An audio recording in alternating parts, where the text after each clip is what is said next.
NFL owners have approved a rule proposal to ban the swivel hip drop tackle, the league announced Monday.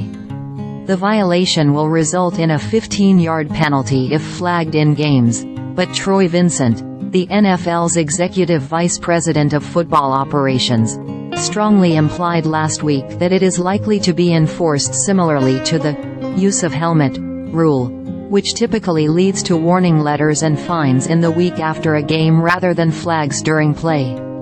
In addition, 2 other proposals were approved. The hip drop tackling ban proposal was written to address only a subset of the rugby tackling style that has spread around the NFL in recent years, Competition Committee Chairman Rich McKay said last week. The tackling technique often results in lower body injuries. The rule requires officials to note 2 actions. If a defender grabs the runner with both hands or wraps the runner with both arms, and also unweights himself by swiveling and dropping his hips and or lower body, landing on and trapping the runner's legs at or below the knee. On Monday, McKay clarified that Monday's rule change doesn't eliminate the hip drop tackle, only the swivel technique that doesn't get used very often. When it is used, it is incredibly injurious to the runner. The runner is purely defenseless.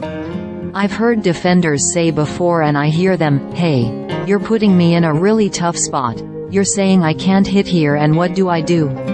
My response has as always been, "Well, you can't do that. That's just because the guy you're hitting is defenseless, has no way to protect himself," McKay said, according to "So, we've got to protect him. You've got to come up with other ways and you know what they do.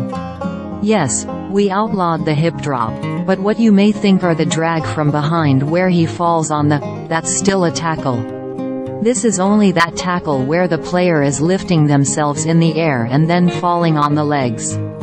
NFL Executive Vice President Jeff Miller said there were 230 instances of the tackling technique occurring during a game last season, with 15 players missing time as a result. The league played a video during a news conference to show 6 specific plays in which the hip drop tackle was used in games, with tight end Drew Sample, running back Tony Pollard, receiver Tyler Boyd, quarterback Geno Smith and quarterback Ryan Tannehill all being on the receiving end of the now illegal hit. NFL teams will continue to receive videos showing illegal hits and ways to make tackles within the rules. It's a new rule, so they'll not have seen it, McKay said about officiating the penalty. "This is never practiced. Nobody does this in practice. There's never a player that's going to use this tactic on a player on his own team in a practice, so they're never going to see it. They're only going to see it in the game. We will tell them, listen, this is a penalty on the books. You can call it."